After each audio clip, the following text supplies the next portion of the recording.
My meal does not look bad tonight, but let me see. Can you see that? Oh, that's Yeah. good. Yeah. That's what I got. Damn. There's Oh tofu, shit. lentils, there's quinoa, there's some green beans, and some kind of cabbage. That's what I got. Quinoa though? Quinoa? Yeah, I'd eliminate it just because. I want someone to pull up to the conversation, virtual conversation with a pierogi on their plate. Like, where's the borscht Ooh. and pierogies? Ooh. Yo, who's say got no more. the Polish Eastern blend coming strong. Oh, Yeah. Where's my Polish homie? Did Yeah. someone just say Polish people Poland represent. strong? that was Dennis. Yes. Let's go. The most hated people of all time. Oh my god. Let's start. So I just wanted to introduce myself because I feel like I've met most of you, but some people I haven't. I'm a co-host. My name is Michael. I've been running this with John since the beginning of Conversations. And I just want to say hi. I wanted to thank everyone that showed up tonight because, you know, it's been a weird few weeks, in case you haven't noticed. And it's cool that we have this community to come back to. And you know, I was getting to connect with people that are part of this community and obviously friends and family and kind of getting a pulse on where everyone was. And it felt like we have something great about Conversations. People show up to John's house. There's a community there. People feel super comfortable. It feels like there's like an extended family every time. And then we had to cancel one as soon as the coronavirus thing first started happening in the States. And we just didn't really think much about it. And then I was actually talking with Graber one night till like midnight or something, 1 a.m. Yeah, what up? There he is. And I was like, you know what? We need to bring the gang back together. And so John and I talked about it. What could we do? And, you know, we opted for this sort of, I guess you can call it lo-fi way of running this conversation. We're going to try out the format, see if it works, and hopefully run a few more of these, maybe on Zoom next time. I know Nathan's been pushing Zoom hard on me for a little bit. So, yeah. But Yeah, I really that's a want good to idea. say I've been to every conversation except one. I've kind of seen and heard from everyone. And I wanted to thank you guys for contributing, both like commenting on our stuff that we're posting, showing up, asking great questions, just being a good part of a community that, you know, did not exist until everyone came together to make it exist. So I wanted to say hi, introduce myself, let you know that I'm super grateful for what you're doing, and you know, let you know that my door's always open if you want to hit me up on Instagram or text or whatever to chat. Oh yeah. Otherwise, oh yeah, two other things. I want to walk you guys through this whole interface so it's not weird and confusing. And lastly, yeah, John and I and Spider got together. When was that? Wednesday? Got together Wednesday to work on some future projects for Conversations that are super exciting, that will start to involve more of the community and start to really highlight the members of the community and really start providing value to everyone in the audio engineering community across social media. So that's something I'm super excited about. I know John and I have spoke about it, Spider and I have as well, and it's pretty cool. Very excited. So yeah, I say that because the conversation's still going. We're still having it. We're making improvements in this kind of ever-changing space right now. And yeah, that's all I got to say. I'm going to fall back and take some notes on this conversation, and I'll pass it over to John. I miss everybody. Like it was one thing to cancel the first month because, I mean, everything felt really wild. I started feeling really unsafe. I actually feel really safe in my house. I mean, no one's really coming over here except for some quarantine buddies that live in the neighborhood, Michael and Spider, you know, and it's been nice. But for a minute, I felt really unsafe. And I'm sure a lot of you felt that way, maybe still do feel that way. And I'd like to start off by saying that feeling of unsafety will definitely subside at some point. I'm not quite there yet wholeheartedly, but I know that it'll happen at some point. So I want to start by saying that I genuinely miss everybody. I've been cooking up a storm over here for myself or Michael and Spider. I'm trying to get really good. So by the next time we actually get to have one, hopefully the game will be elevated on that front. Can someone respond with how they're feeling? Can I get 3 to 5 people responding with how they're feeling? And then I would say I would recommend clicking on me when we talk, and I'm going to click on you so I can feel like I'm looking at you. Anybody want to chime in? I'm unmuted, so I'll go. I'll prime the group. Okay. I've definitely had ups and downs, for sure. I mean, the other day when I came over your place, I was down, probably the lowest point I'd been in a minute. Yeah. And there's been some days that have been awesome and just super productive and clear-headed and optimistic. And then other days you read some news and you have a few meetings and you're tired or hungry and your brain just starts spiraling. So it's been up and down for sure. I think you were so in a flow right before it happened that you were unwilling to acknowledge what was happening and you wanted to stay in that flow, which is highly admirable. I think a lot of people probably were that way, like kind of right on the forefront of this thing, and then it kind of halted them in their tracks. And for you, it didn't really, which I found, which was amazing. I was like, whoa, dude, keep going. Because like I just hit full on depression. Like I just kind of didn't want to do anything for like a week. I had just gotten back from London. I can't even believe I made it back safe. And without this, it was the day before the full lockdown. I was like, what is the timing? It was my birthday. I really wanted to go. I'm so selfish. It's so dumb. I should not have done that, but I made it back without contracting terrible virus. Yeah. But you just kept going and it was amazing. And then the other night you came over. Honestly, that down only lasted with you for like 30 minutes. Yeah. Once I just gave you a sense of your own advice, right? So Right. But at the same time, if we're isolated, I don't know where everybody stands, and I'd love to get a poll on this, honestly, is who's fully isolated? Who has a buddy that they're a roommate, a significant other? Like who's just by themselves? Like let's start there. Can people type if they're actually by themselves? Yeah, just leave a comment. Marco. Oof.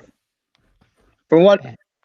Marco, have you gone to a grocery store? Brian, family and grocery store. Yeah, sounds about right. Oh, Ethan, you left. Sick. That's great. Yeah. I'm by myself since my housemate has gone to be with his family. Shit. Well, Hallie, you have a cat. Same. I was in London and got back the 10th. Pretty freaked out. Yeah, I got back the 9th. It's fucking crazy. Or the 10th, 9th or 10th, one of those days. It's fucking wild. My wife today. Oh, nice. Chloe with the flat. Chloe looks like she's been having a great time in quarantine, making music and art. It's like Malibu commune out there.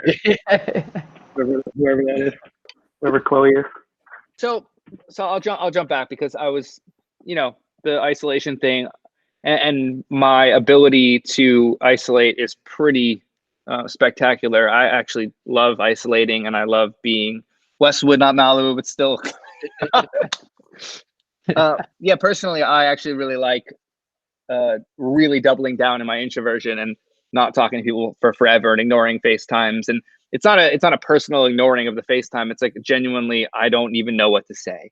And this has definitely brought out the worst in that format. I mean, I've gotten texts from people saying they're worried about me, and I'm like, oh no, I don't have coronavirus. I'm actually just a little bit bummed right now, and I don't really want to talk to anybody. I'm not responding to text messages.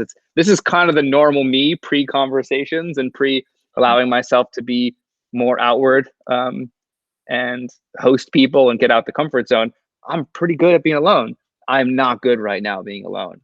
Like it's when you're told you're not allowed to do something that things start switching the version of what they were. At least to me, I always wanted to do what my mom told me I couldn't do. So the fact that I'm not allowed to go outside, I just want to go outside. The fact that I can't be right back and eat my barbecue, y'all.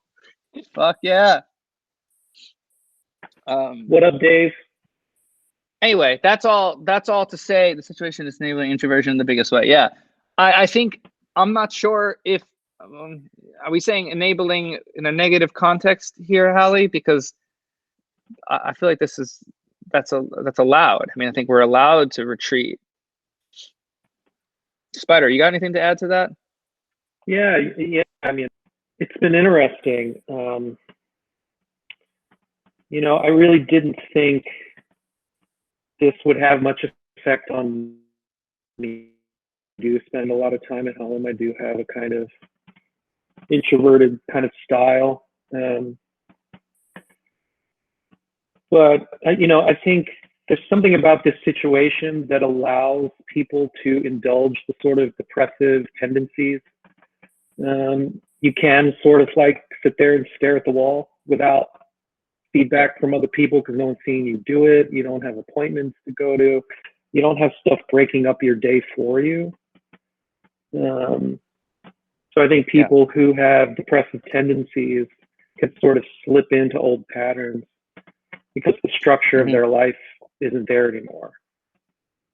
And so if you are alone, I mean, I just didn't expect it to happen to me so quickly, to feel like I can't concentrate and I'm really unproductive. And we were talking about earlier today, like I was listening to a psychologist on one of the podcasts, I can't remember, and she was talking about frustration around productivity. And she's just like, productivity at normal levels just is not possible in a situation like this. If you're banging your head against the wall, it's better for you to just like take a break, give yourself a time to relax, like a real sort of free time. And, let that sort of inspiration or whatever direction find its way instead of trying to force it. It's sort of like trying to force yourself to sleep, right? Like, it's too stressful to sit there and try to make yourself fall asleep. So. I would add, though, that if you're feeling optimistic and motivated in this time to be creative, then like lead into that and distract yourself with it because there's nothing good on the other side. You can get completely lost in any bit of news, to the lowest point because there's nothing positive at all. So if you have it, because what she is saying is that it's the chances of being productive are so low, right? But it doesn't mean it's impossible. It's just that if you are not feeling productive, don't beat yourself up about it. Like that's the simple sentiment, exactly. Correct? Like it's not impossible. Yeah. I mean, pretty much. I mean, it makes sense. It's just I think that this situation can take people by surprise. Yeah. I mean, for someone that's pretty good at, I can like mix 2 to 4 songs a day. Like I have no motivation to do that amount of output. I just don't. Like I'm just like forcing breaks and I'm not even forcing them. They just happen. I'm just like, I don't want to do that. I don't want to do that. I never feel that way. I just love to dive in. Yeah. Word. Can we hear a Graber? You just come in there? Well, I was just, I relate, my workflow is such that like when I'm in my bag, like I can go for 3 to 5 songs in a day if everything's prepped and ready to roll. And, I was talking to Michael about this too. Like for me professionally, the quarantine situation actually has been a professional high point. I've like, nice. I've been like consistently working almost every single day, but the isolation situation is super fucked up and it like takes me out of it. Like I'm very used to having my assistant with me, who's also my best friend. So like, there's jokes, there's like, hey man, can you finish this off while I like don't worry about this? Yeah. There's like this pass off of responsibility, but also like this transmission of like goodwill to keep the project moving between the both of us that like I didn't realize how much I relied on in the control room, but I really do. And that's been tough. But also, community for me in general is huge. Like these, conversations are just like one aspect of like a part of my life that is controlled by community. I don't know if a lot of people know this, but I've been sober for going to be 4 years in like a couple weeks, and like 12-step meetings are just not available the same way either. And I also didn't realize how much like, so professionally I relied on this to like feel sated, because I like got to see my peers who are all rocking or who are all inspiring, and got to talk about what we're doing there, but also on the other side, which is like how I'm living life. But I've also found that like, you were talking about how like FaceTime bums you out, and or not bums you out, but is like a strange way to connect. I'm not good at it.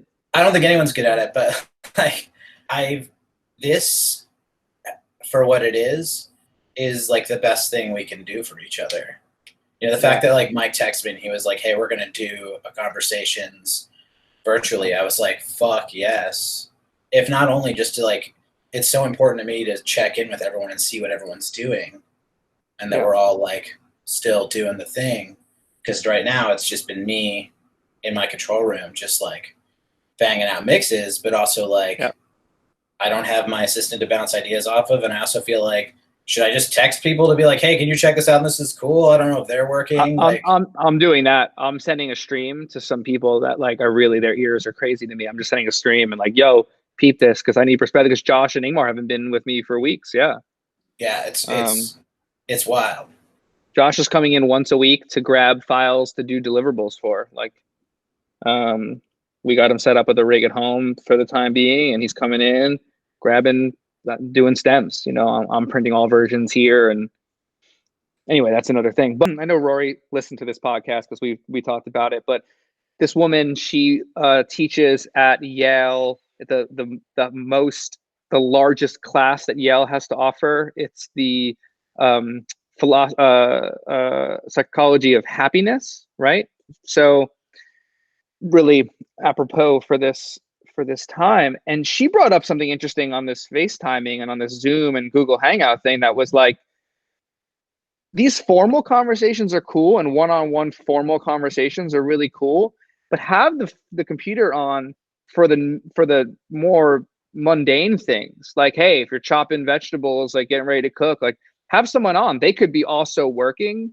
They don't even have to be on the screen, but the fact that you're connecting and your voices can be heard if you choose. I was like, oh, that's actually really interesting. I think I'd be good at that, because I don't want to sit in front of a computer. That's what we do all day. We mix songs. So to stare at someone's face that I can't touch, if it's someone you're interested in, you can't like hold them. You know, there's so much. But I thought that was the most feasible thing I've heard someone say that helped me directly, that I know I will do. I mean, she had a lot more to offer, but that was one thing. I was like, oh wait, we should just try it. I mean, think you'll like it or not, that's a relevant point. Pick someone. It could be your mom, could be your sister, could be a friend, could be your boyfriend, girl, it could be anybody. It could be an artist that you want to collaborate with, and you have like a melody idea, like just whatever it could be. Anyway, I thought that was pretty great, and I wish that I would do that more. So I'll probably do that next week while I cook, because I cook every night. And chopping vegetables is pretty therapeutic. I don't even have to talk, but to know someone's there. Maybe someone is more talkative than I am, and they're going to talk, and I can listen, and I can zoom in on my form, because I'm trying to get good at cutting vegetables in the same size. You know, like I want my cucumbers to all have the same mouthfeel when you eat it in the salad. Like I really do. Anyway, that's what I'm on now, because I'm unmotivated to mix at the moment, but whatever. Can someone else chime in on how they're feeling? I'm wondering how things are over there for Rory, what it's been like mastering and what it's been like at home. It's home has been good, and the girls are great. So if people don't know, I have 2 kids, a 6-year-old and a 8-year-old, and my wife is home. She's home full time with the kids, and so it's not a huge change of pace for them. My older kid is homeschooled. The younger girl, we took out of school pretty early. We took her out maybe 2 weeks before they closed school, because we were concerned. And they're all doing great. They're doing remarkably well. I've been able to work because the studio that I share with Dave Collins. He's out of town, and he's not coming back for the duration. So I've got the room to myself, and there's one other guy in the building, so I can work. The amount of work coming in has slowed down a lot in the last week, which is to be expected. I mean, sessions aren't happening, so that the pipeline is going to slow down. So like I said, I mean, we haven't touched on it yet, but say for me, I only make, I'm the only one working in the family, and I only make my money from mastering and from doing acoustics work. So I can't do any acoustics work, and mastering is slowing down fast. So it puts me in a pretty precarious situation. And I think that's something, that we should probably talk, at least so people can feel, the people who are struggling, they don't necessarily have to say that they are, or talk about it, but just feel that, hey, other people are too, in our community, Yeah, I was thinking about this with some people. What is there a way that, and I'm just riffing here because I don't know the financial world that well, with these loans that are coming out, is there a way that independent contractors during this time, like, could you potentially, you don't have a manager, but for those that do have managers, write a letter of direction that says, I want this said person to accept all my payments right now, because that can absolutely happen. Then you show no income, and you can prove that you're unemployed right now. So you collect unemployment, but whatever small gigs come in, you take the loss on maybe being tax deductible in the long run, but you can make 2 avenues of money. Any thoughts on this? I'm not sure. Sydney and I are going to work on it over the weekend here, what our options are. There are apparently some of these PPP programs for self-employed people now, for sole proprietorships and stuff. So I'm announced today, those. I'm not schooled in it, but we're hoping to learn about it over the weekend and see what's available to us. Yeah, it's well tricky right now, and the fact that the deadlines are up until June 30th, it's like the chances of money coming in before that is so low. Yes. That's a tricky thing. Someone just wrote, I'm curious. I believe you can file for partial unemployment, Zach is saying. Okay. Because I was emailing with my accountant today, and nothing he said was clear. And I wish I had some more information to talk about it, because that's why I was emailing him today. Sure. Nothing was clear because I don't really 1099 myself from my company, because I'm a co-owner of the company, but I don't have payroll through W-2s because my employees are 1099. It's like it's really tricky. There's more ways to like not get paid than there are to get paid, it seems. And you have to find that angle. That's the perfect angle. And I know it can all be done for probably everybody in this chat, to be honest. Yeah. I think there's something, and it's not necessarily all a topic for tonight, but it's a topic maybe for future conversations. Something that Spider and I have been riffing on for probably 18 months now is just how vulnerable a lot of people in our community are. Like, I know really good engineers who I consider to be working and busy, who don't have healthcare. That's crazy, it's a crazy risk to take. And I know people who, if their wife stopped working, they'd be in trouble very fast, or their partner. A lot of people who are vulnerable to these sort of shocks. And we've talked a lot about trying to build resilience into planning and into business structures and into how you go about your work. And I think it might be a good topic, a little on the boring side, but a fundamental topic for a future conversation, I don't think that's boring at all. Well, I think it's completely necessary. No. Yeah, it is. And, one of the things that we've been talking a lot about is adapting to the new norm here, and what we might take away from this period, the ways that we're adapting into the future when things sort of, go back to normal, quote unquote. Like you're saying, you're not doing acoustics work. It's not exactly true. We're continuing studio projects for people working over FaceTime as much as we can. And so we're gonna close the door on a couple projects,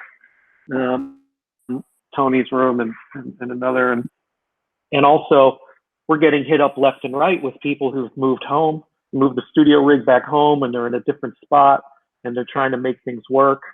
and we're talking about how to help people at home, doing this sort of acoustics work over FaceTime, over video, and setting up a sort of consultation structure to do that, so that we're not helping 100 of our friends,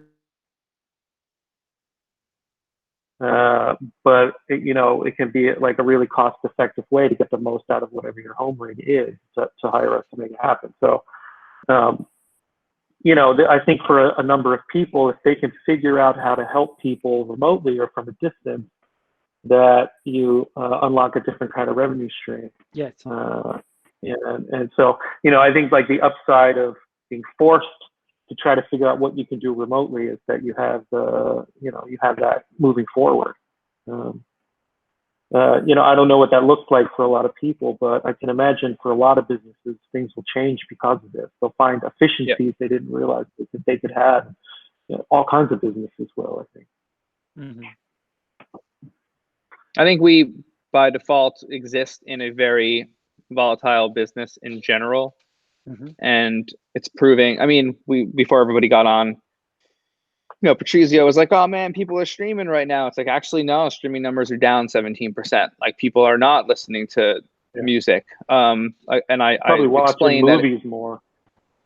Yeah, watching movies, watching the news, maybe listening to podcasts more, maybe catching up on reading. I know that's what Ingmar's, getting into. But that's also specifically, Tyler, what up? Tyler in the house. That's also specifically the top 200 songs that were being streamed was the last study that I saw. So maybe people are getting into a more sentimental and nostalgic mood and going back in time.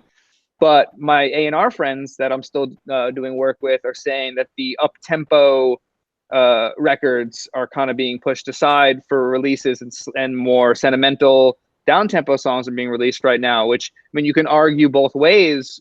You might want some optimism going on, but are you going to really put that 4 on the Floor club record out right now? Like, what's the venue for playback on that? Yeah. That record would have to be super relevant not to sound tone deaf, Yeah, exactly. So I know labels and artists are thinking this way about strategically what to drop. So music is still going to be made. I think there was a 2 to 3 week lull in figuring out what this new normal is going to turn into. But if we're quarantined till June, as of now, is the official, music's going to come out and engineers are going to be needed. I would love to get some feedback on how can we potentially impact bedroom recording a little bit? Are engineers open, kind of in this chat, open to consulting how artists can record their stuff better in their house? Like, I know artists I know want to cut songs, but they're not cutting them because they don't have their engineer, and they're quarantined from their engineer. And I've seen artists post this stuff. Do we consult? Do we offer that? Is there a paywall behind that? Is that a way that you could make some supplemental income during the time? I know I would trust Graber with my life on recording. Like, should Graber get out there? I put together a rig. Yeah, there is. Graber's doing it. Has a visual element. Yeah, like a bunch of my clients so one of my clients just released a video where everyone recorded themselves in their houses and then sent me the audio. I mixed it and it went up. And that was entirely like everyone in the band. I literally sent them exactly what to order from Sweetwater, how to set it up, how to track it, what for their specific instrument or whatever. And then boom, we had a video and it was out, and it's stuff that like people have actually really engaged with. Yeah, sick. That's it. That's exactly the example. That's a new way. That's I don't want to say that's never before been done, but that is not the norm, and that could potentially be the norm now for bands. That video was dope too, Tyler. Nice. I've been talking to my friend Rob Moose, who's in a contemporary classical sextet, about doing this because they had to cancel their entire tour. So like they got to figure out how to do something. And I'm like, how do you record live with no latency with a 6-member group that doesn't play to a click. So, and Rob was like, nah, this is what's cool. Like the way we would work is we would lean into the latency and like add that as part of the feel of the record. I'm like, oh, that's so cool. Like people are thinking outside the box. I'm wondering as engineers, how do we think about helping people like that? Feel more confident capturing these moments, because people want to put out music. I don't know the reaction. Maybe Dennis or Patricio can comment here. Like, are pop artists like really excited to cut records right now? Like, is Chris cutting? Like, is that happening? Is that Yeah. Chris is cutting 100%. To him, like, he's quarantined anyways. He stays in his house all the time anyways. He doesn't go anywhere. So to him, this is really no different than a normal day. Except people telling you that you can't go out. Right. But I still go to the house. We try to keep the amount of people there to a very, very minimum. But people are definitely still trying to cut. I mean, that's not slowing down at all right now. So we're good for now. Yeah. So at some point, I mean, these records are going to have to be mixed and mastered and put out, because labels need to create revenue because there's no touring revenue. John, I really like your point about if people are stuck alone and they want to get things done, then they need to get help from other people. And when you think about people en masse stuck alone, there becomes this layer of the economy that's everybody helping everyone.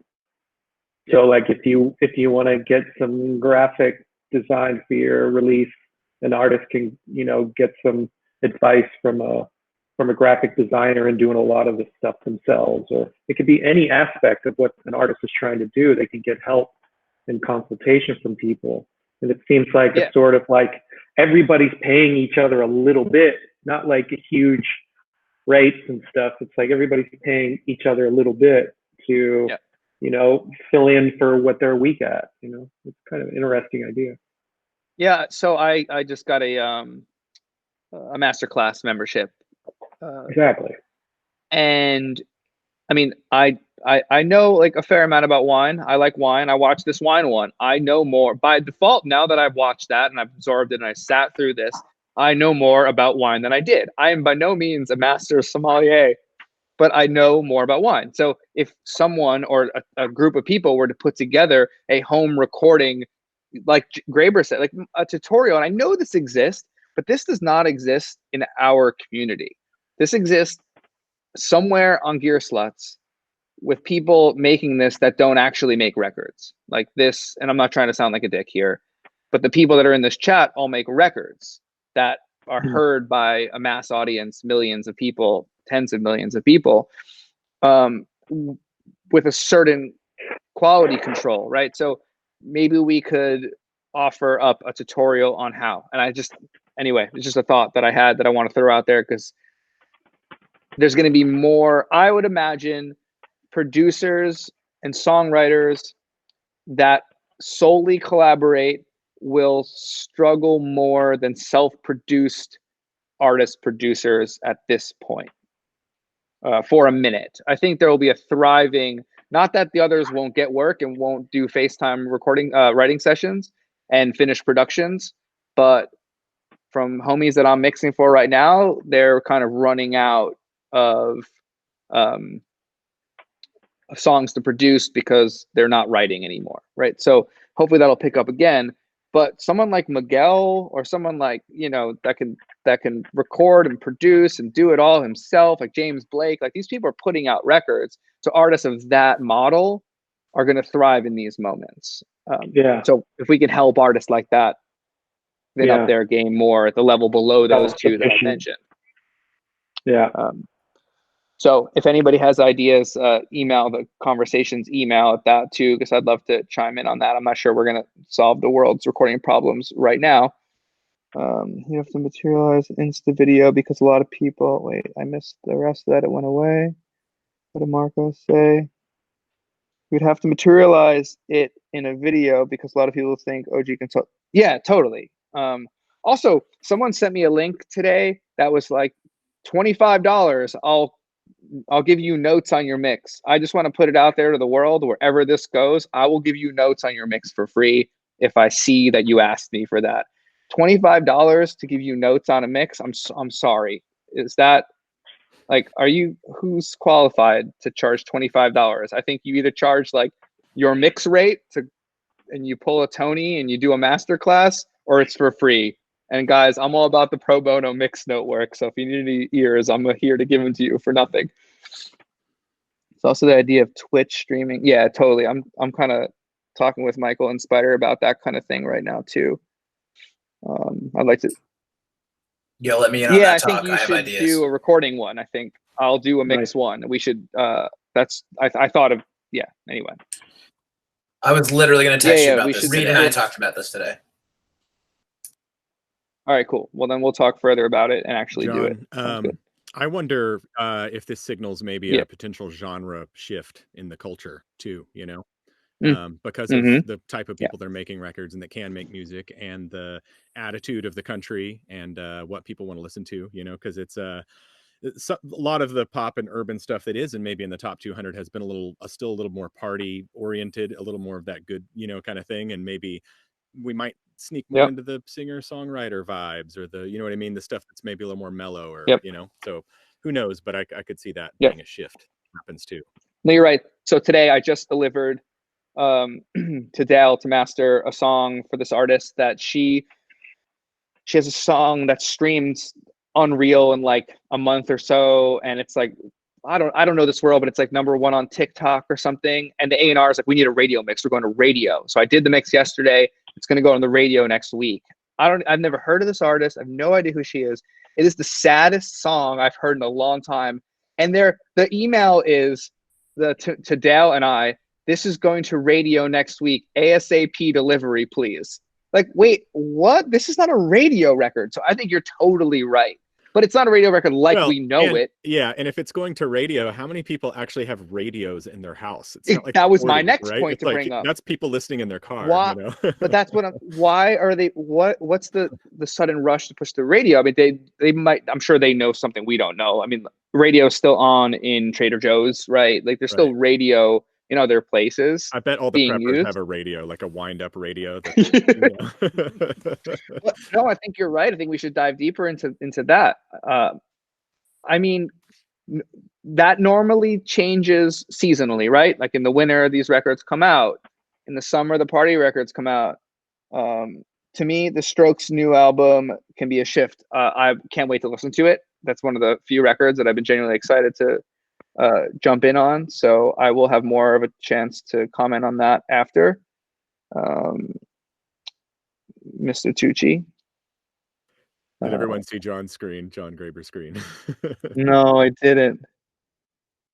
I mean, radio still slays, you know, like my homie Tyler Johnson got the #1 song on radio with pop radio with Adore You for Harry Styles, and like that dude's pretty pumped. He's got the #1 song on radio, you know, like that's pretty sick.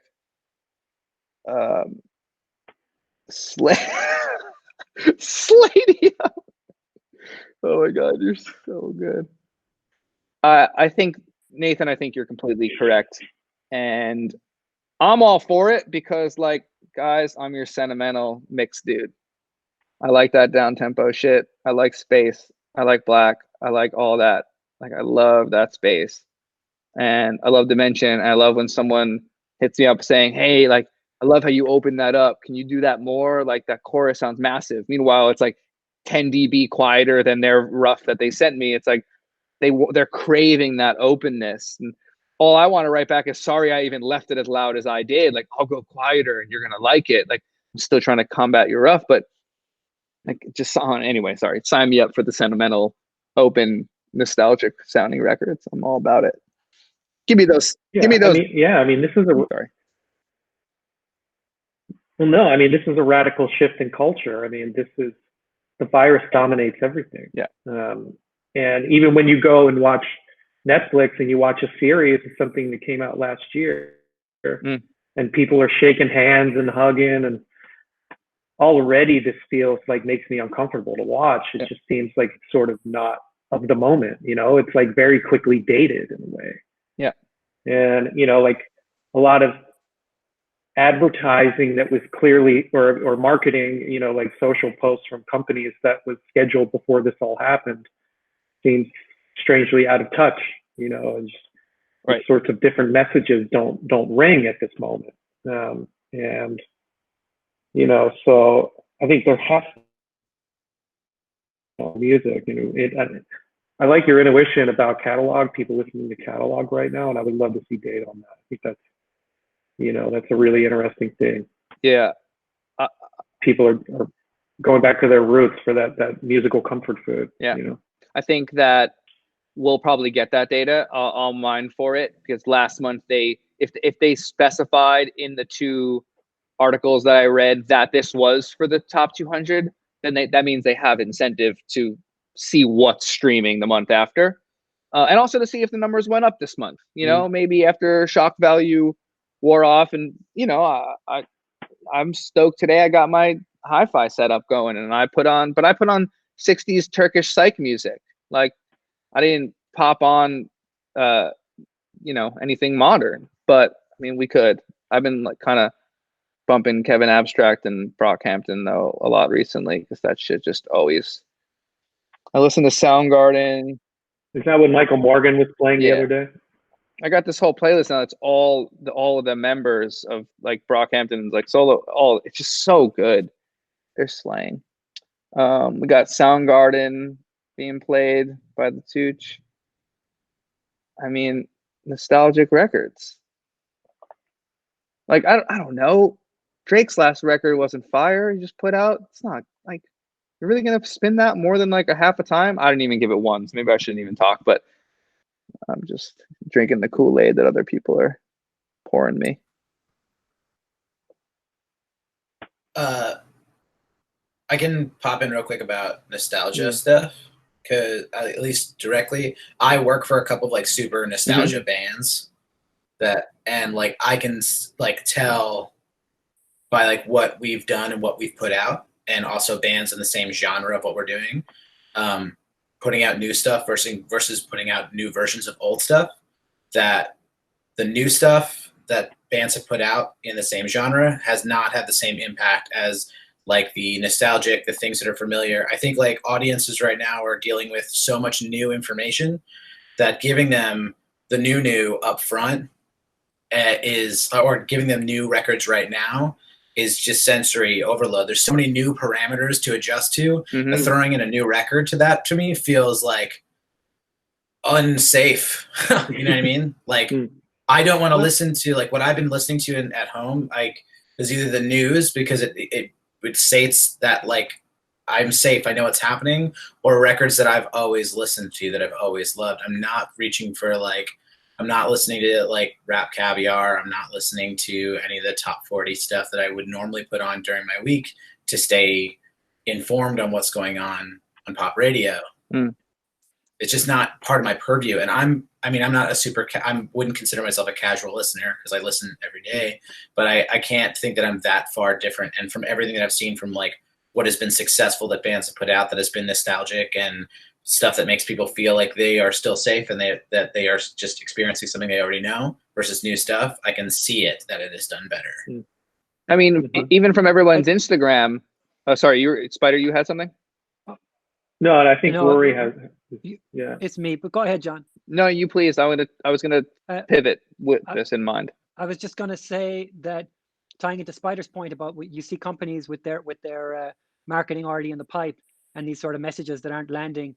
I think records that were written a year ago and dropped this week don't make sense, but records that are being written now, like the whole point of art, the whole point of music is that it helps us understand things and helps us communicate feelings that we don't have words for. So artists that I know and you know that we work with, they're feeling what we're feeling, and they're going to make music about it, and they're going to help us understand this.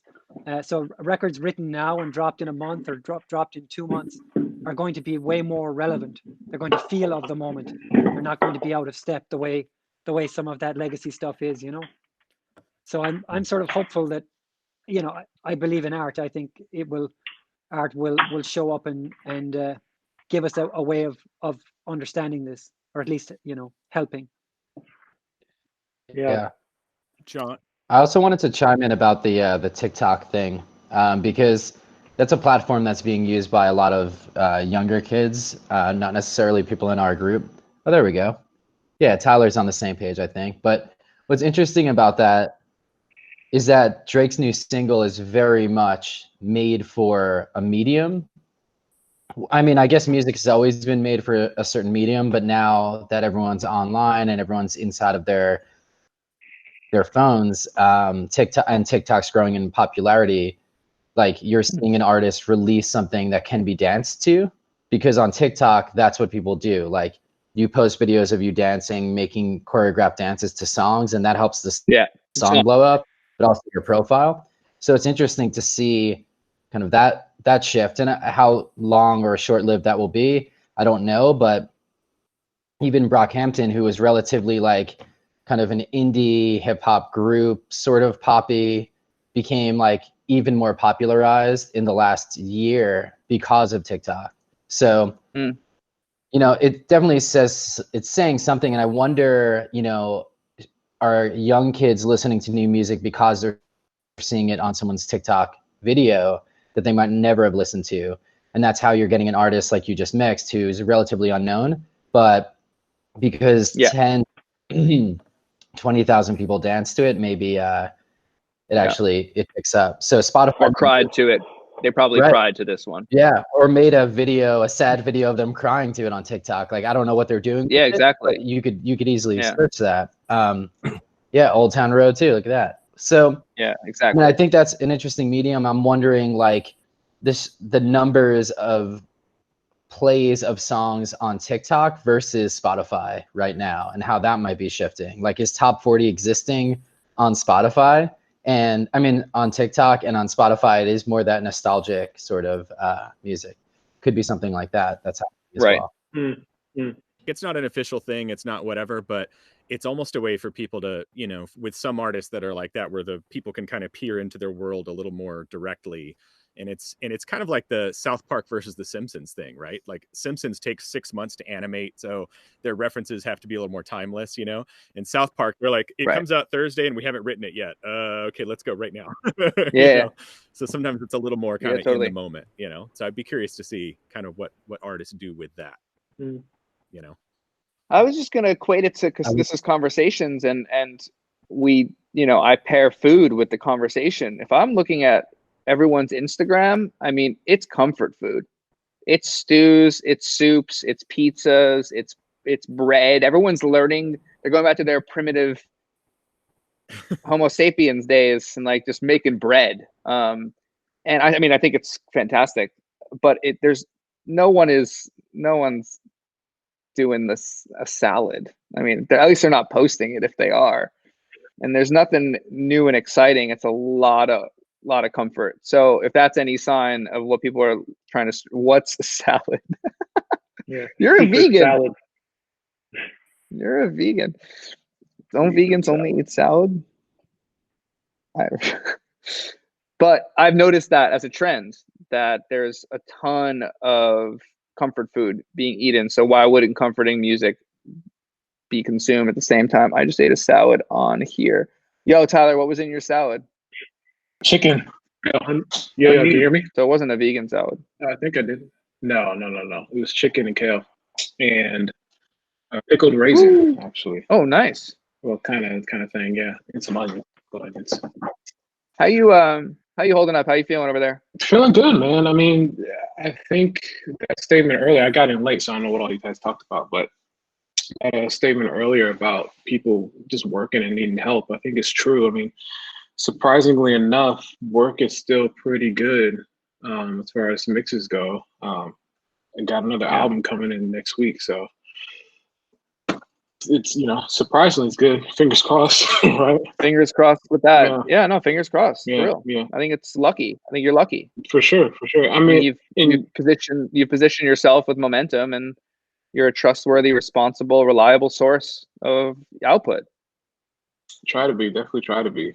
One thing I'll say, just for anybody that might want to look into it, I know that the CARES Act and all the other stuff that the government's been putting out, SBA has loans and some grants and actually things that you don't have to repay back. So check it out. Go to the websites, all that kind of good stuff. Yeah, we briefly Yeah, touched on that. It's a little bit gray right now. I mean, I put myself in for an EDIL grant. you got that email from but Ray? yeah, but I did that shit like 2 weeks ago. I haven't heard back. Like, you know, I mean, Yeah. it's gonna take time if it ever happens. I can look into that super deep and update everyone this week from Graber. Thank you, John Graber. Yeah, that would be awesome. Tyler, is there anything you're home that you think is like having a... Say that again, you just broke up. Is there anything you're doing and you mean, like, or anything you're doing differently that you think is helping you keep on point and productive? You know, I don't know too much differently.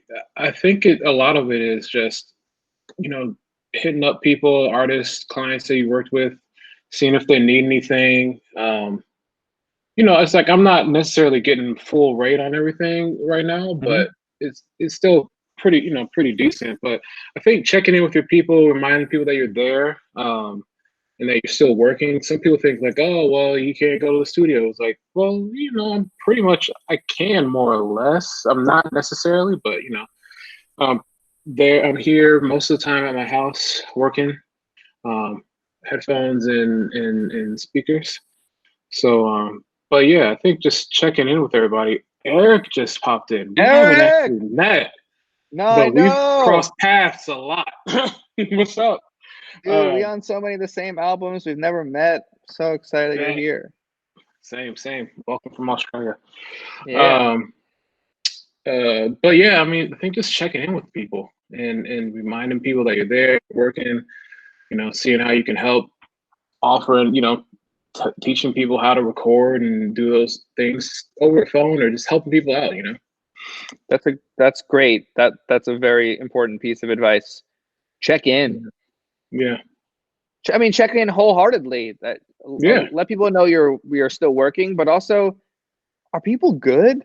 Like, how's everybody feeling? I mean, I have that just on a note. If I want to, is anybody struggling? Does anyone want to express themselves in a struggle way right now? I mean, we're trying to be optimistic and think of, you know, ways through this. Like, anybody want to kind of front and center and be like, yo, this is something I'm going through and I'm not feeling good about it.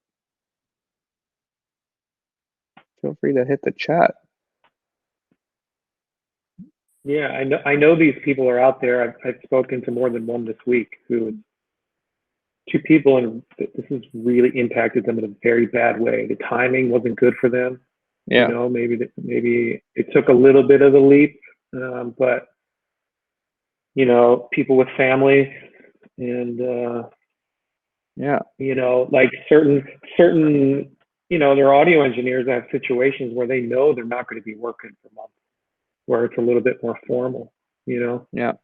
And it's the unemployment is not enough, and whatever's out there for them, since they are union people or whatever, it's bad.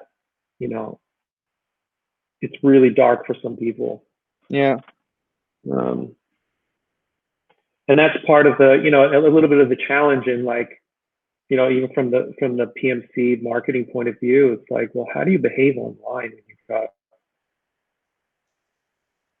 some significant portion of our community that are really feeling a pinch right now? Yeah.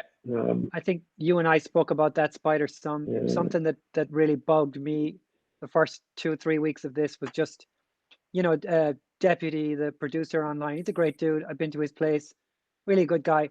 But he rolls up telling me to buy stock, and I'm like, dude, I'm not feeling that at all. I'm like, if I can pay the bills here and feed my kids for the next, you know, 6 months, I'm good. But there was a lot of people, you know, saying, oh, this is a great time to create, you know, what was the actor that I was telling you about, Spider?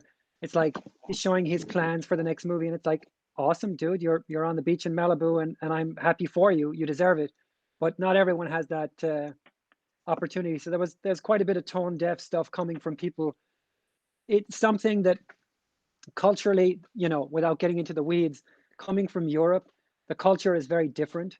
And the experience of going through this here has really exposed a lot of sad things about what America is.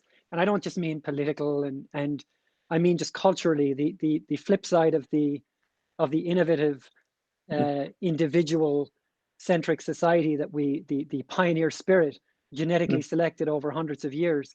The flip side is a lack of cohesion and a lack of community.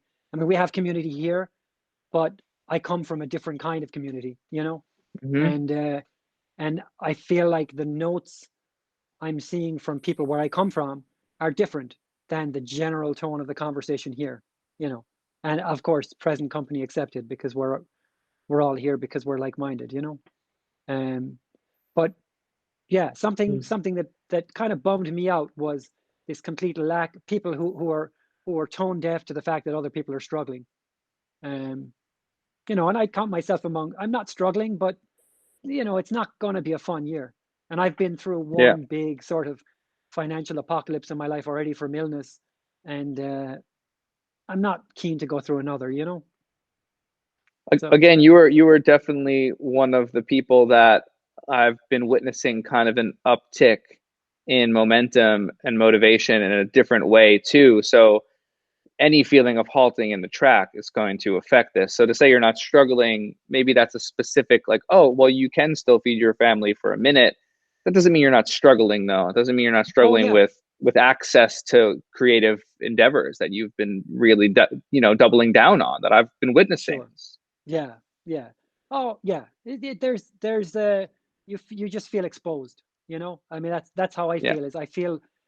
Yeah, Rory, how's that affecting your availability to the music when you're working? It's taking a lot of work. Something you feel I mean, I think, you know, the work that I've been doing over the last year. So for the people who don't know me here, I used to work with PMC at the speaker company for 10 years, and I split my time. Half my week was with PMC and half was mastering. And PMC is a very busy company, and it had a real effect on my ability to listen. So I finished that last year, and I've been working really hard on being present for the music, because I sort of hit a ceiling where I could master, but I wasn't doing the next level of work. I wasn't as available to the music to really hear it and really connect and make the right choices. And so I think the work I've been doing on that front with meditating and with some good habits in the studio, that work has paid off. So I'm doing okay, not, you know, the best ever. It's probably taking me longer to get through a batch of songs or a record, but I am doing okay. And it, you know, sort of like you say, doubling down on that approach. I'm sort of refining workflows to make me even more present and to sort of get rid of distraction. Something that sort of early on in this, I saw my wife spinning because of the news, and we sort of made a pact early on to basically ignore mainstream news. So trying to avoid checking the New York Times, try to avoid checking the Guardian too much. And, you know, if you're a virologist or an epidemiologist or a infectious disease specialist, I'm interested in what you have to say. If you're a regular doctor, not so much, or a nurse, even less, or a random dude on the street, I don't give a fuck, you know? So I'm sort of trying to cherry pick good information that's useful to me and then ignore the noise, you know, which has helped. Can we bring in Hallie? I see Hallie has well, I mean, we've texted just a bit because Hallie was planning on moving to LA and then kind of part-time working with me and trying to find a studio position, and that's been upended. So please chime in here. Yeah, I'm in Nashville. It's been really weird here because, I mean, I don't know if anybody knew, but we got hit by a tornado right before this happened. Yeah. So kind of the whole city the whole music industry has just been shaken up here in town. And then when all this happened, everything just came to a complete halt.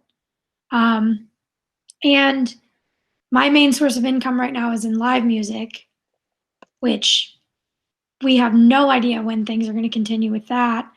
So with no source of income and with everything up in the air, my move to LA this summer has been pushed back kind of until who knows when. And as far as like being at home and like being healthy and having food and everything, like I'm doing fine in that way, but this was going to be one of like the bigger steps in my career, like ever. And for it to have just been put off like this and to have no real like definite idea of when things are going to progress again is kind of mind-boggling. And I don't know. Oof. John, can I tag off that? Yeah, please. So Yeah. I think one note that I sort of wanted to touch on in this conversation is, I think, you know, there are different levels for how we're all experiencing this. So some of us are really struggling, like Hallie just described. I'm somewhere on that continuum. Other people the work is still coming. They're safe. They're with family. So we're all experiencing it differently. What I'd love to touch on before we finish, if it's possible, is the idea of how do we. So this is a reality. It's happening, but how do we? What can people do now to set up next year? So let's say a move next summer is possible. I feel like there's sort of the Maslow's hierarchy. If you're struggling to make rent, right, it's very hard to think about the big picture. But from a career point of view, it's like what can we do now to set up next year? So if things are going to, or the year after, whatever it looks like. So for me, an obvious thing is I'm, comically bad at putting myself into the world and branding and websites, and I've never done any of that. And now is a good time. Less work is coming in. I have the time to do it. So I'm going to be focusing on that. And I don't know if anyone else has got ideas of stuff we can do, or ideas for Haley or whoever to position themselves for the future. Hallie, I'm John. Hey, I also do live work as well, like live mixing. I don't know if you're on that end. On Facebook, there's a group called Front of House and Monitor Engineers. They're posting like how-tos on and really detailed, granular how to console A top downs every day, like how to use all of the weird stuff that everyone runs into on the road doing front of house or doing monitors, every weird console, every weird routing situation. So as far as that end, if that's something that can help you out at least on some of that and get you ahead of the curve on some of that live stuff, for sure that's a thing. Yeah. Wait, was that a recommendation on how to get good at doing live? I mean, she works in live sound. Yeah, she mentioned that she does live stuff as well. And Front of House and Monitor Engineer group on Facebook. If you're not on it, or we'll figure out a way, I'll reach out through Instagram and send you some stuff if you're interested in that. But that shit has been on days where I'm like, oh fuck, everything's fucked. Because I was supposed to be on tour right now until the fall, and I'm not. Yeah, it was wild. I was supposed to mix Coachella fucking for the first time in my life, and that went away. But it's cool. Fuck, man. I have other work, so I'm lucky. But if that's something that you're interested in, I know that for live sound stuff, that's available. And I'm going to try to mine for some stuff for console maintenance, for pre-building, and rig maintenance stuff that I could probably share with everyone in the next week or so. I think the hold up here, I'll speak on Hallie's behalf for a second, was the transition. Yeah. You've been planning this transition from live to studio for the last few years. And this was kind of the moment.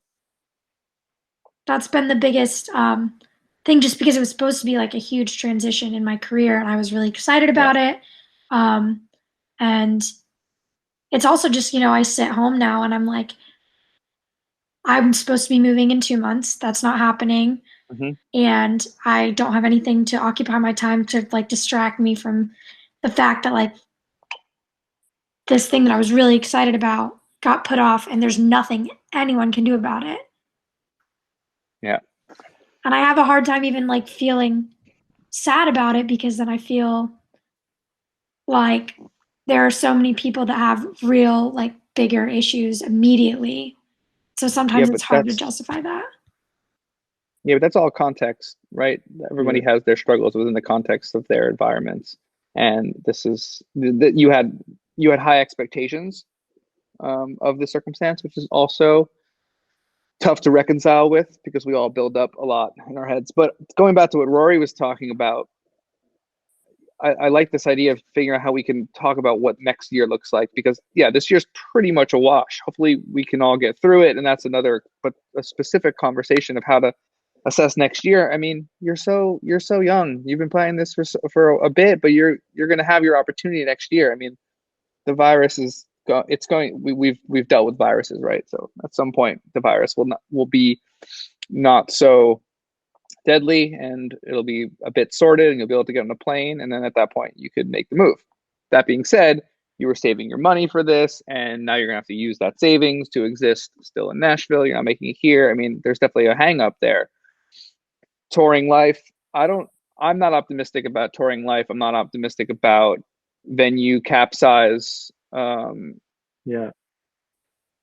You know, you're gonna see the Will Turn doing half ticket size, I would imagine, maybe even less, like the things like that. If at all, are people going to be enthusiastic about going to concerts? So the upside of this is, I mean, this is definitely your time to double down into the audio engineer, recording aspect, right? So that might be diving into forums deeper and practicing. I mean, you got result 6s, you got PMCs already. Like you're pretty dialed in. I mean, practice. Get people to send you stems and just do shit for free. Like get so good over this year that when you come here next year, you're better than you would have been coming here in 2 months. Right? So, I mean, that's the only thing you can do, right? So level yourself up on your own with me giving you feedback and reaching out to other people. I mean, again, I'll say it again, I'm offering free feedback to anybody that wants me to listen to a mix. I just don't understand why this is not, like, someone hit me up and said mixers should be like lawyers and do 1 pro bono project a year. I do 2 pro bono projects every year. And I think that I should say that publicly, because I used to think that I'm not, I shouldn't tell people that. I do 2 albums a year for 2 different artists, minimum. And I'm doing one right now. I'm just finishing one up, and then I'm doing a single for the same artist. And we should be offering our services. So something I heard in this podcast today as well, same woman, same professor, and I wanted to bring this up, was when you think about your sitting in sadness, instead of like retail therapy or buying yourself a latte or ordering yourself food or something, why don't you send someone a gift card? Like, why don't you do some sort of act of kindness for someone else? And studies show that the moment we gift something outside of ourselves, that's when we find real happiness, right? So this is something that, oh, Hallie, I lost your face. I was talking to you. Oh, there you are. It was something that it's so counterintuitive to the way we go about thinking about how to make ourselves happy. I'm just challenging everybody in this thread to do that this week. Pick someone, give them a gift card. Not in this thread though, because then everybody will know. But I'm offering free mix consulting for anybody, so you can tell your friends. And if you have my email, give it to them. Just tell them to only email me once. I have this guy that emails me like 4 times a week, and it's just, at this point, he's lost all opportunity and chance for me to give him his feedback. Sorry if you're hearing this, bro. But I thought that was an interesting exercise. Hallie, I think the experience of your feelings about this are really important to accept.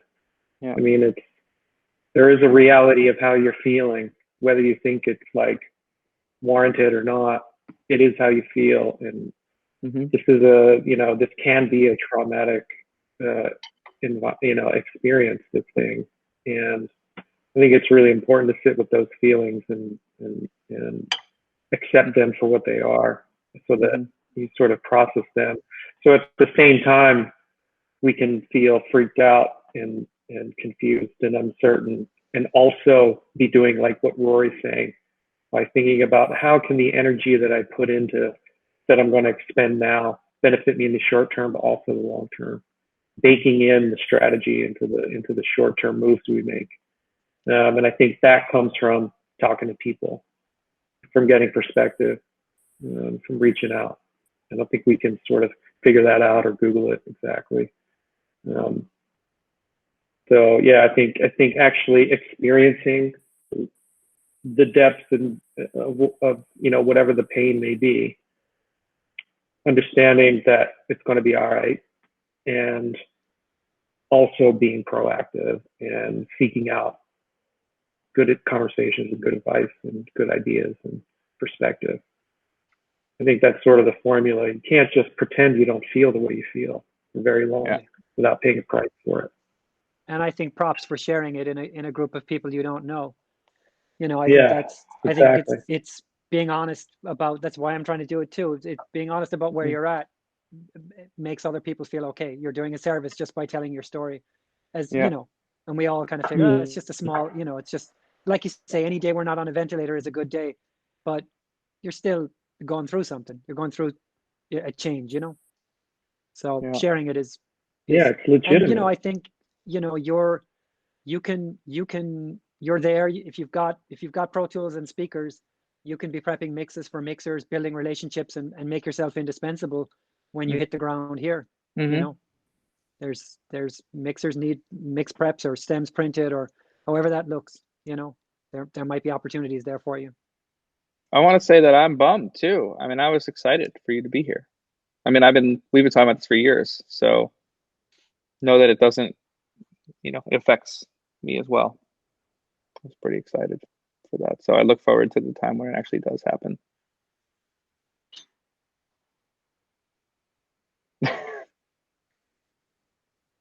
Do you not want to? I get camera shy. It's fine. Does anybody else want to share anything specific? Eric, for me, the struggle has been to remain focused even though things are falling apart for so many people. And mixes still do, even though I've had friends dying. Yeah, man. I'll chime in on that one just because I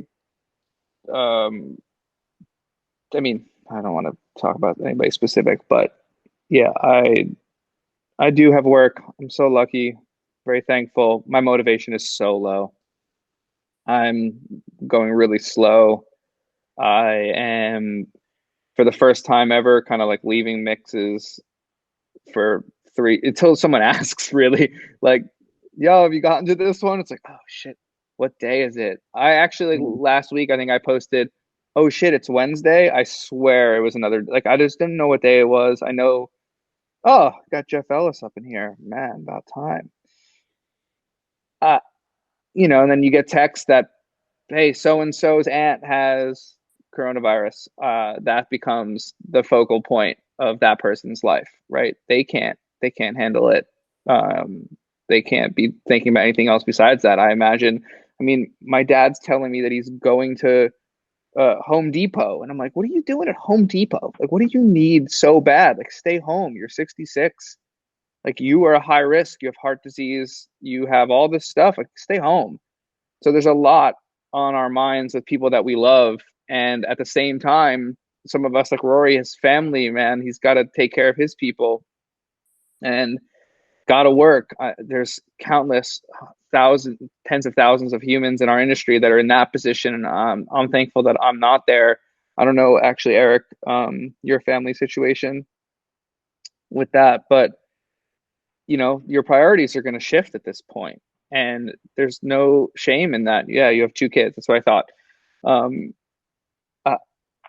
Priority shift, man. I don't know. Stop working. Say no. See how it feels to just say, I can't get it done. Like, lose the gig this time. I bet it will come back the next time. I got to, if you, obviously, if you can afford it, I don't know. I think some of us should take risks and take care of ourselves in front of our clients, because we've been taking care of our clients in front of ourselves for a decade. I think I have. It's important to recognize that this sort of feeling of overload or powerlessness that John, I think, mentioned in his comment, this is intrinsic to who we are. We are, if you want to use a cheesy fucking recording analogy, everyone who works with art we're all high gain microphones, right? We are all super sensitive, high gain condenser microphones, and there's a fucking, someone blowing up dynamite in our face. And if even if our lives are controlled, maybe our partners are stressed out or our parents are stressed out, and we're sensitive to that because we're the sensitive people you want to put in a room with a sensitive artist to capture fucking music, right? So this is fundamental to who we are, is that we're not really built for dynamite. We're built for more subtle communication. So it's gonna be difficult for people at this time, and that's what this is for, and checking in, Can we use that to talk about, Michael, I'm sure would appreciate this as well. What do you guys want us to do? How often do you want us to do this? What would you like for this community to evolve into under these circumstances before we can get back to our normal programming? Even just this and kind of what you guys are doing now is really helpful. Just like kind of like a check-in, just, like hearing everybody talk about what they're going through is kind of helpful, because I'm here like, am I the only one? Like, I live like with my studio, like the studio I go to every day normally is at my apartment. So like, I could really just be doing, getting along with it, same as you really, but yeah, I've been going slow. So yeah, I don't know. It's cool to kind of like hear what's going on. I think just like a check-in every so often is cool. Yeah. All right, cool. We tried to, we talked, like Michael mentioned on Wednesday, about like what to talk about here. And though I love, especially with the conversations we have, pretty specific points to discuss, because I want to offer value to the community and on the technical side, creative side, philosophical side of what engineering is and what the life is. For this one, I didn't really necessarily have much. We had a couple that we've already covered, which is great, but I really thought a check-in was cool, and it could be that simple and let people talk. I think a lot of us already feel better from doing this tonight. Right. We're all feeling, meaning the general creative human collective that we are a very small part of, is feeling down, feeling hurt, feeling unmotivated. And I think if we sit unmotivated together, at least we're sitting together. And I think that this is cool. And I think this is the first time I've ever done this. And I'm already feeling so much better because we did it. And I've never done anything like this with 20 people like on one. I've never done it. I never wanted to do it. I didn't even think I wanted to do this. So a month ago, Michael and Spider and I met about how to, Amaro helps. Yes, Roy, the Amaro helps.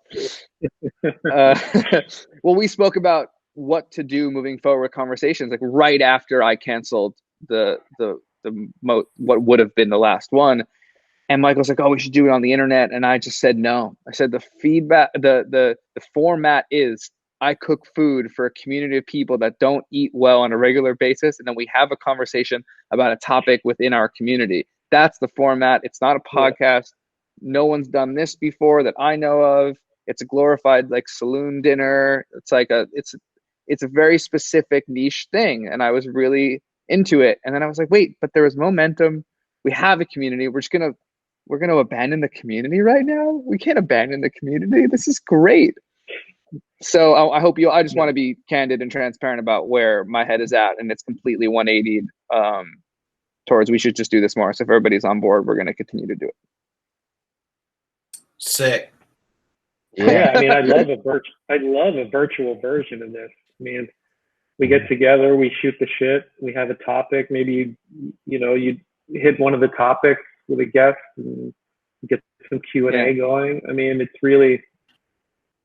a great way to spend a Saturday night under these conditions, whether we're in the same room or whether we're in a Google Hangout. No, that's also. I want to add to that. I also love seeing y'all in your places, in your spaces. Like I like seeing all your books right now behind you. Like this is cool. It's different and it's cool. It's not what I had in mind when I envisioned this idea. But that's cool. We didn't envision a virus coming in and wiping out a ton of people. It's fucking scary. But the check-in aspect of this too is so, at least for me, has been so huge. And like seeing people who like, it's crazy. Like Tyler's apartment in my studio, I can throw like a rock and I don't have an arm that's very good and hit his apartment from my building. And I haven't felt, I feel like so separate from the homie, and it's crazy.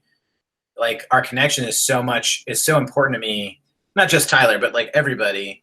And that the fact that like I can see him right now and I can be like, oh yeah, dude, like fuck, we're super close to each other. Like and like I know that he's working, he knows I'm working, and I know there's people who are like struggling it out, and like being available for the community in any way possible. Like this is good. This is so fucking good. Like Mike and I talked about this like a couple days before you guys were gonna do this, and like this is because we've covered such an amazing range of emotion and a range of experiences in here. We have like the like what the fuck is happening vibes. We also have like the individual, like this is what I'm doing, and like I love to see this.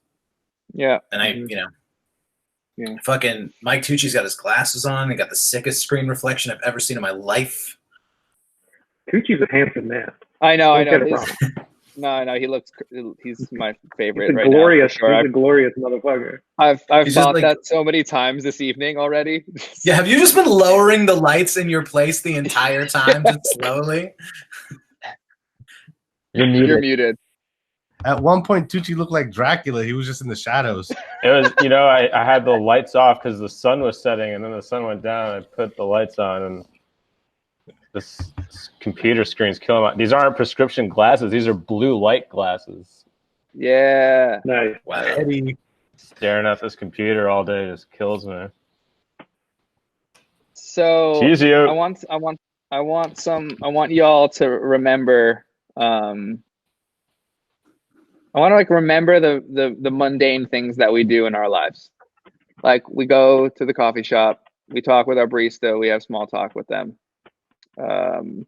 We go to a restaurant and we chat with the server for like a minute before we order the food.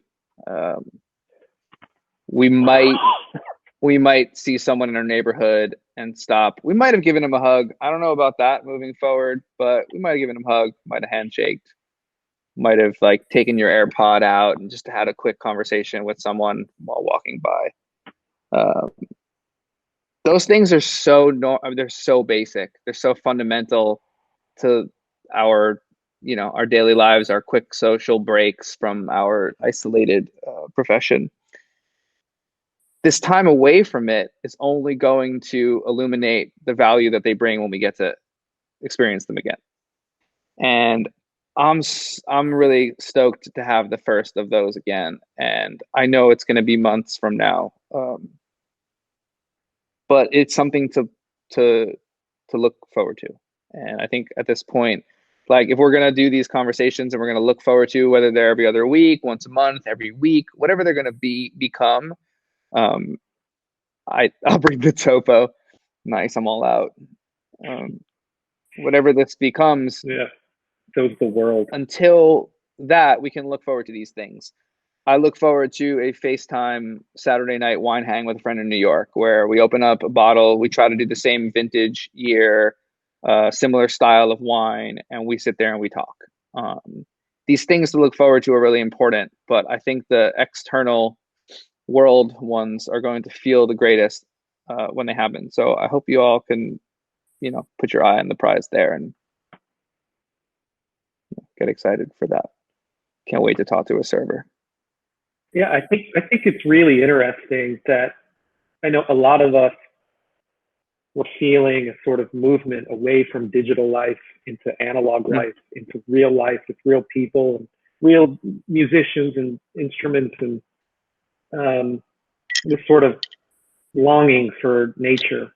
Mm-hmm. And now we're being forced to make the most of digital life, something we were concerned about, the addictive aspects of it and the sort of false promise of digital connections. But now we're really being forced to make the most of those digital connections to serve our basic needs. And I think Michael Morgan's presence online has been really inspiring for me to think about how to engage with people online in a way that can, you know, attempt to fulfill those basic needs. And I think it's something that, you know, that's sort of a radical cultural shift to happen in a very short period of time, where we're trying to think about how can we be together more, and now we're thinking about how do we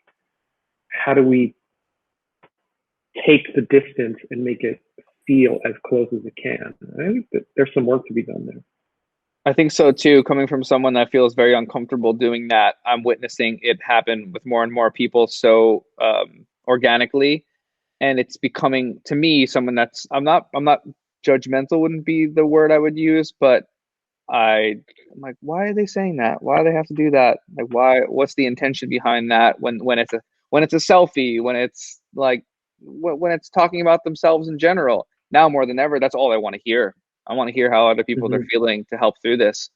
Yeah, Michael's bearded camera discussions about his process. His beard will be as legendary as him when he's involved. Sorry. Nathan.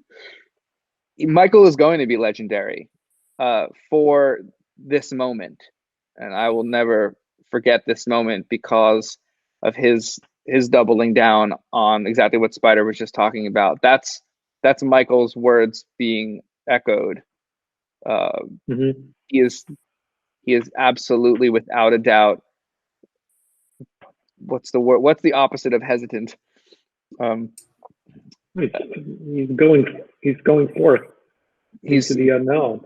Yeah, but it's not the unknown. To him, it's the known, because there's such a confidence of this is what we need to do. This is the only way to communicate. And the minute someone crossed out social distancing and put physical distancing in the language, we're not social distancing. This is so, and I think even seeing that term made someone like me, who's really good at social distancing, say, oh, cool, I don't have to talk to anybody anymore. I swear I had that thought. I swear I had that elated reaction of, oh my God, I don't have to talk to people right now. I have an excuse to not go to the party. I have an excuse to not go to the show. I have an excuse to not go to the meeting.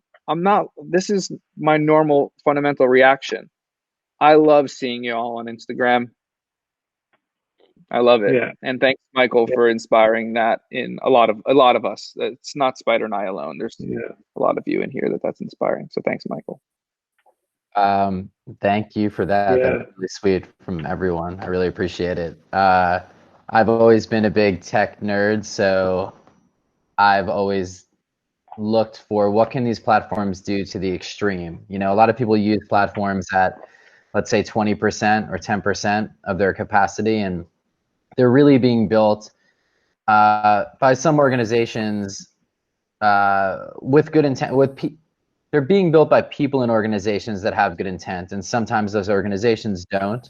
They want to profit off other humans. That's why a lot of people have a bad taste with social media and the like. But if you think about, I mean, half of the word social media is about humans. It's socializing. And if you can leverage the platforms in a way that, like we're doing right now, connect with other humans on either whatever degree of depth that you possibly can, that goes a long way, especially right now. I mean, I think people are all home. They have their phone right next to them, and they want some level of intimacy with other people.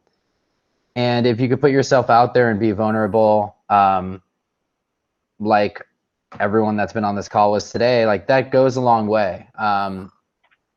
Not speaking like it'll get you more records or anything, but it'll get you more comments from John Graber, that's for sure.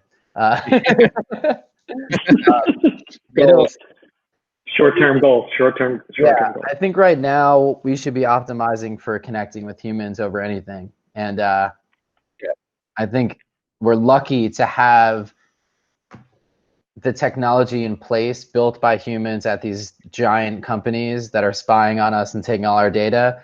But we're lucky to have those right now, because to hop on a Google Hangout or an Instagram Live or post a video or a comment or something like that, that's, I mean, the greatest thing. You know, my dad's birthday is coming up. He's in New York. He just was cured from cancer. He finished his chemotherapy, and I can't be in New York, but I could hop on a FaceTime, you know, and that's the closest thing, you know, I'll get to being with that person that means so much to me, you know. So, you know, think about the tools and how they can change and they can help you during this time, because on the other end of each platform is another human. So yeah, connect more.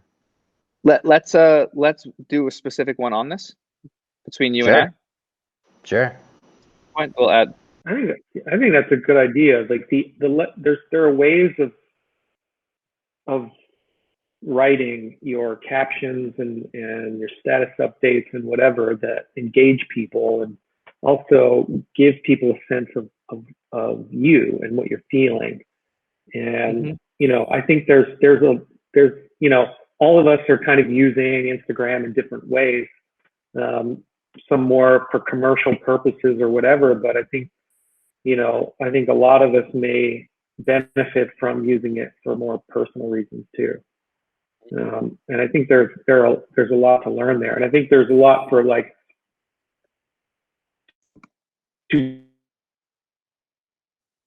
I agree with whatever he was about to say. We lost to maximize to maximize personal connections, the amount of time you spend. I think that's super interesting. Yeah. One thing Instagram released today, and I tagged a bunch of you in it, is a sticker on the story. So they're going to be doing this series, I guess, every day at 7 p.m. I assume it's Pacific Standard Time. And it's a little sticker that you could put on your story that says, thank you hour. So you just like add any other sticker to your story, you throw it in the corner. That's me and my family.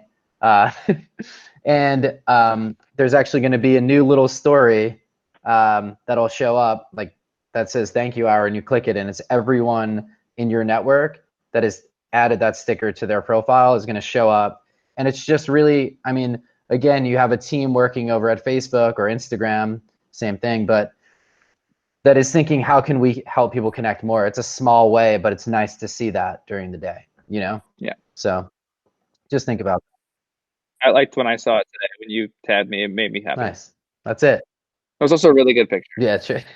Jeff, thanks for your kind words. It's nice to see your face. Is that all tequila? It's tequila? Tequila mixed with Zevia. What the hell's that? Yeah, what's that? Zevia is basically cola with stevia or stevia, whatever, instead of saccharin or whatever the other trash is. Oh. I'm turning up. How are you holding up? How have you been?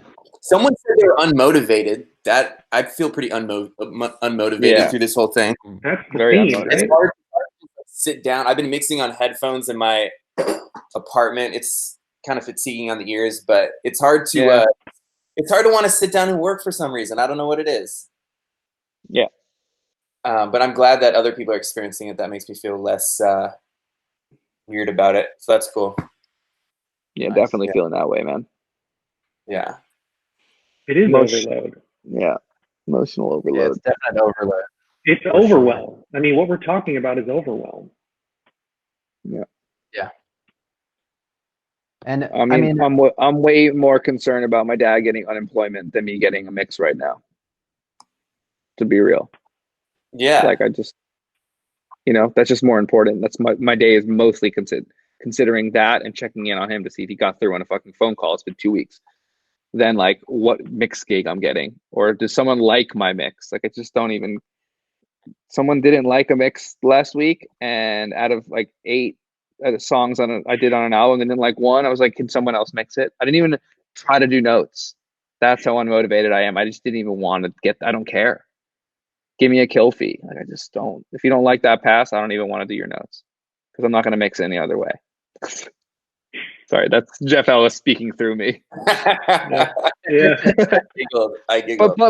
But it's due to the lack of motivation is what I'm saying. It's like I don't really want to do it anyway. So yeah, I feel great to know that you're also unmotivated. There's like I think logging onto this whole thing was worth it just to hear that someone else was unmotivated. You know, we should feel blessed that we have any work right now. So it's a bit conflicting about like, why shouldn't I feel ultra grateful that because so many people have no work right now. But it's like, fuck, it's just like, I don't know. It's just when the world is hurting, it's hard to just be like, yes, let's move things and make things sound different. And sometimes it's great. I don't know. Maybe I need to wake up and do boxercise and go to the fucking gym and do all this shit. And now it's all gone. And I'm like, but yeah. Yeah. How's jujitsu at home, bro? That's got to be none of that anymore. But I'm like worried. But our industry is getting hit really hard on this thing, and I'm pretty interested. I spend a lot of time just trying to cut through the bullshit and see what's real and what's fake right now, and it's all so confusing. But yeah, it's great to be here, and I'm gonna mute my.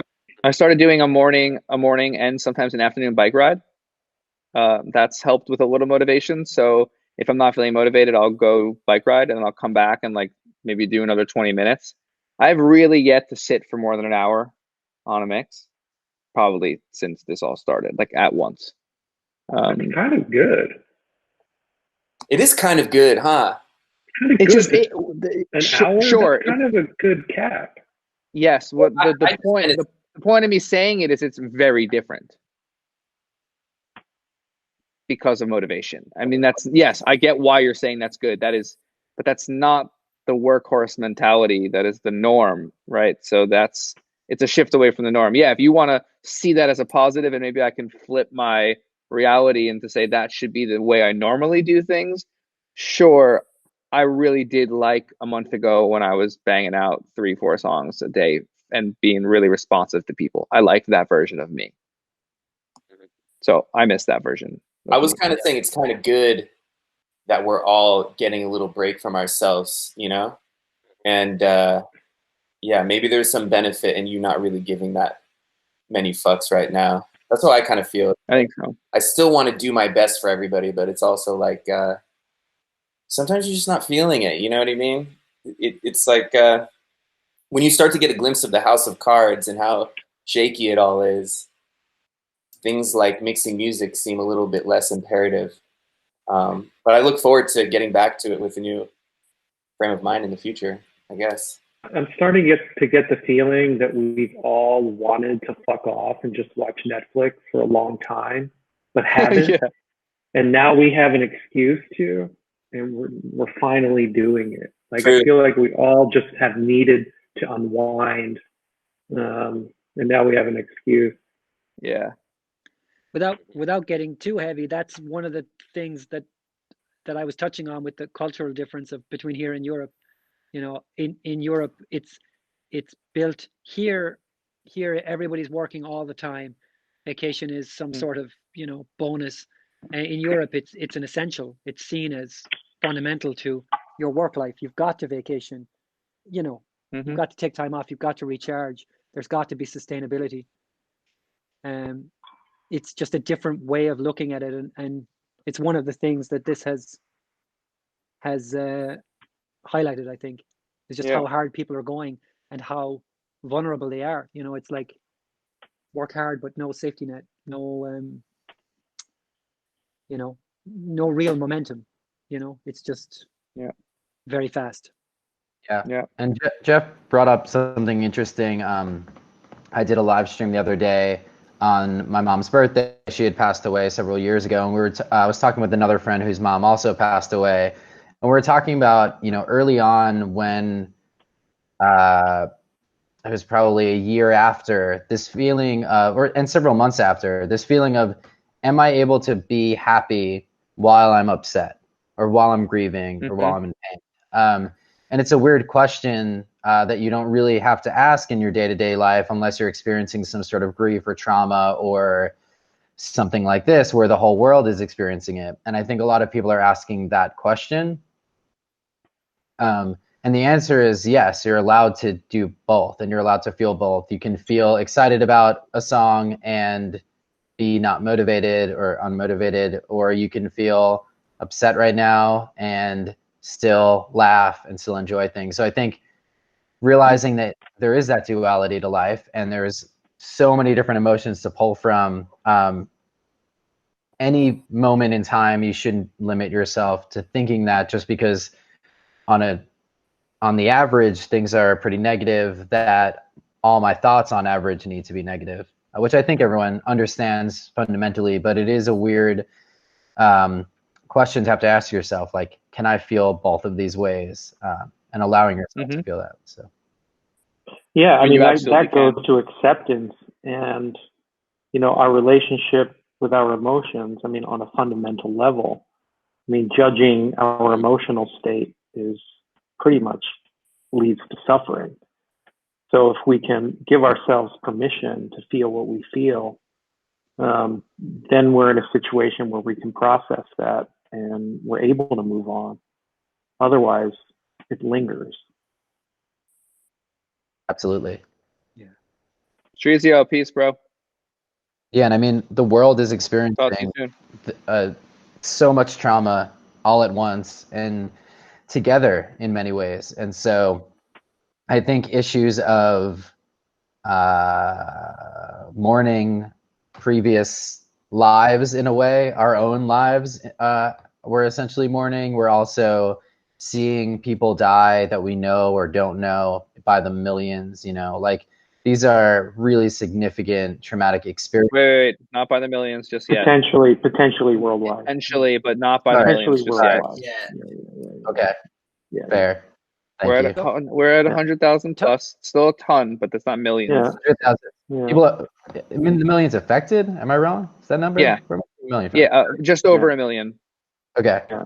But seeing that, I mean, Talking- seeing these numbers increase, you know, that is causing, you know, trauma on a global scale. So Yeah. to Spider's point, the more control you have of your emotions and your thoughts, the better off you'll be in this time. But it's still not even a cure-all. You're going to slip up. There's going to be rough days and all that. And also to go back to something Hallie mentioned earlier about, oh, well, other people are worse off than I am. I mean, other people are always worse off than you are. Yes. Always. So this is yet another time where someone's worse off than you. But this is you. This is your life. And this is your, you know, this is your time to sort out where you're headed and where you were. And there's going to be a lot of ruminating. We're alone in our homes. So I don't think we really have the emotional bandwidth to be constantly comparing ourselves to other people's pitfalls and how they're feeling. I don't think that's going to do any good, to be honest. And I'm just going to say that straight up. I think that we're compassionate, empathetic beings by default. I'm definitely on the higher end of that spectrum. So I know that's why I'm lacking motivation, is because I'm feeling the world suffering. I mean, I talked to my buddy Tyler on the phone for 2 hours about this a couple of days ago. About like just at a fundamental level, like feeling human suffering. It's impossible to not feel it right now. If you aren't, you're a sociopath. Like that's just baseline facts. So of course you're going to feel it, but you can't compare. So sit with your sorry. You know, we're talking about, Mike was talking about sort of controlling your emotions, but I think what we're you know, I'm about a month in now to this quarantine thing, and I'm thinking about the days that worked better and the days that didn't. And you know, Mike gave a very optimistic version of realistic version of what social media and online has done for us. But these are very, very, very powerful machines designed to harvest our attention, and they do so by serving us up fear and anger and you know, all of that stuff in very heavy doses. So I think we can't control how we feel. Spider's point going back earlier is, you know, to Haley and to everyone is, hey, feel what you feel. just, let it pass, right? But we Accept can't it. control what we put into our brains. So if you're eating Cheetos and drinking Coke all day, you're going to feel pretty shitty by the evening. And if you're reading the New York Times 27 times a day, which I did for the first week, and I was literally every person who died, I knew their name. It was like, I have to control this. It didn't work.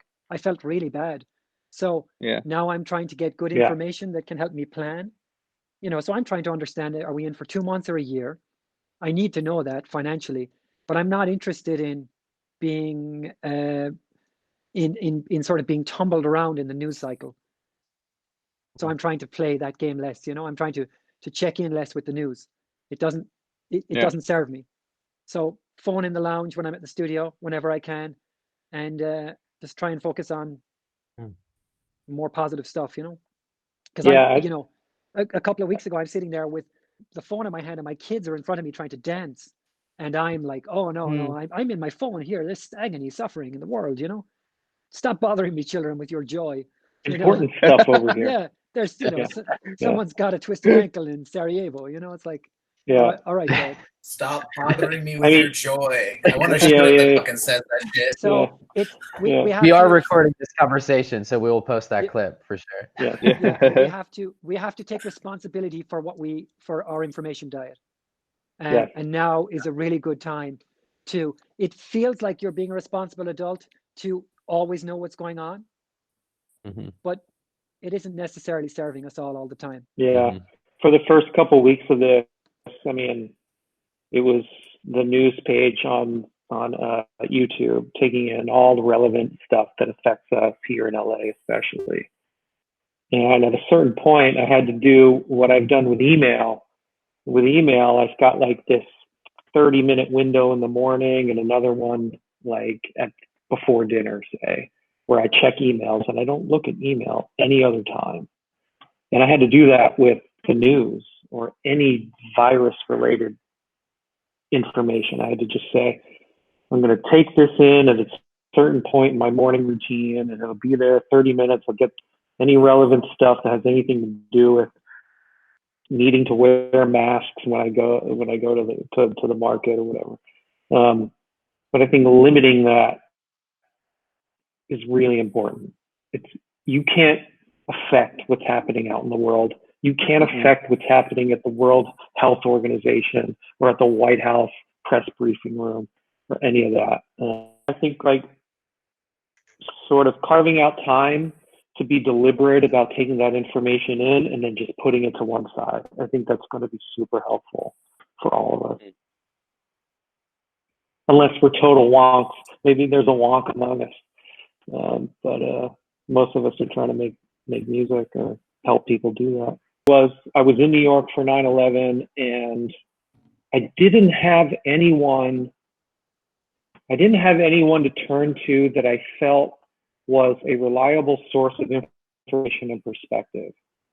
And I was glued to CNN from the studio. I was in New York. I was in the studio.